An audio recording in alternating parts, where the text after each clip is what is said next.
আমি আব্বুর ছোট পোলা। বাবার টাকার অভাব নেই। ছোট থেকে ইচ্ছে মতো টাকা খরচ করছি। কখনো বাবা টাকার বিষয়ে কথা বলেনি। ফ্যামিলিতে সবাই আমাকে ছোট সাহেব বলে ডাকে। আমি এবার ইন্টার সেকেন্ড ইয়ারে পড়ছি। এবার আসা যাক গল্পে। শাহাদাত কাকুর দোকানে বসে চা খাচ্ছি। হঠাৎ বাসা থেকে বড় ভাই ফোন দিল। আমি ফোনটা রিসিভ করেই, হ্যালো। শুভ, কোথায় তুই?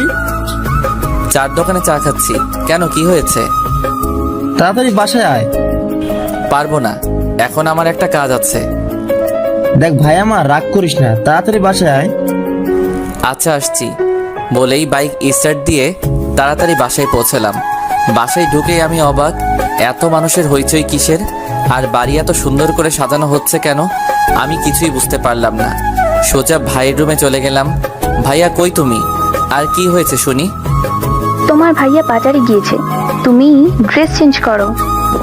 কেন, কি হয়েছে যে ড্রেস চেঞ্জ করতে হবে? আজকে তোমার বিয়ে। আমার মাথায় তো আকাশ ভেঙে পড়লো। কি, আমার বিয়ে মানে? আজকে তোমার বিয়ে। আরে মানে কি?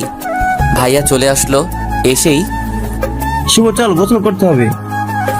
ভাইয়া আমার বিয়ে, আমাকে আগে বলবে তো? এখন তো বললাম, চল এবার তাড়াতাড়ি, লেট হয়ে যাচ্ছে। না, আমি বিয়ে করব না বলেই সোজা বাইকের কাছে এসে বাইকে উঠে যখনই বাইকে স্টার্ট দিব তখন দেখি বাইকে চাবি নেই। ভাইয়া, চাবি দাও। চাবি তো আমার কাছে না, আব্বুর কাছে, আব্বুর কাছ থেকে নিয়ে আয়। আমি আব্বুর কাছে শুনেই ভয় পেয়ে গেলাম। তখনই আব্বু আসলো। কিরে শুভ, তুই এখনো এখানে দাঁড়িয়ে আছিস? তাড়াতাড়ি গোসল করে আয়। যাচ্ছি আব্বু। মনে মনে প্রচুর রাগ হচ্ছে। বলতেই চারদিক থেকে মানুষ এসে আমাকে গোসল করাতে লাগলো। গোসল শেষ করে একটা পাঞ্জাবি দিল আম্মু। কি করব আম্মু এই পাঞ্জাবি দিয়ে? আজকে তোর বিয়ে, তাই পাঞ্জাবি পরবি? আম্মু, আমি বিয়ে করব না। ওগো ছোট সাহেবের বাবা, তোমার ছোট সাহেব কি বলে শোনো? আরে আরে কিছু না, আমি এখনই গুছিয়ে নিচ্ছি। সব কিছু গুছিয়ে নিলাম। সারাদিন বিয়ের অনুষ্ঠান হলো। আমি প্রচুর ক্লান্ত। সন্ধ্যা হয়ে গিয়েছে। আমি সোফায় বসে আছি। হঠাৎ মামাতো বোন, চাচাতো ফুপাতো বোনেরা এসে শুরু করে দিল। ভাইয়া তুই এখনো বাইরে কেন? ভাবি তোর জন্য সেই কখন থেকে ওয়েট করছে, রুমে যা।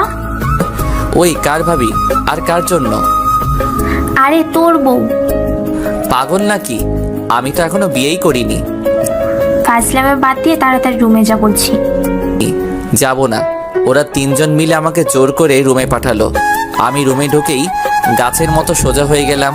হায় আল্লাহ, পরি কোথা থেকে আসলো আমার রুমে? কি অপরূপ সুন্দরী! আমার লাইফে এমন মেয়ে কখনো দেখিনি। আমি কিছু না বলে সোজা খাটের উপর গিয়ে বসলাম।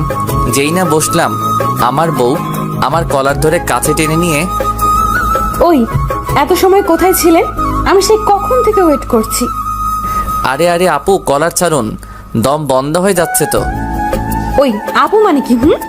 আমি আপনার বউ। সরি, আমি আপনাকে বউ মানতে পারবো না। আপনি মানলে ভালো, না মানলে গলা টিপে মেরে ফেলবো। না, আরে না না, মানবো। মনে থাকে জানো। আর কালকে থেকে এত রাত করে বাসায় ফেরা চলবে না। আজও, এখন তো 7টা বাজে। তো কি হয়েছে? কালকে থেকে সন্ধ্যার সাথে সাথে বাসায় ফিরতে হবে। পারবো না। পারবেন না মানে? আপনাকে পারতে হবে, না হলে কিন্তু শাস্তি আছে।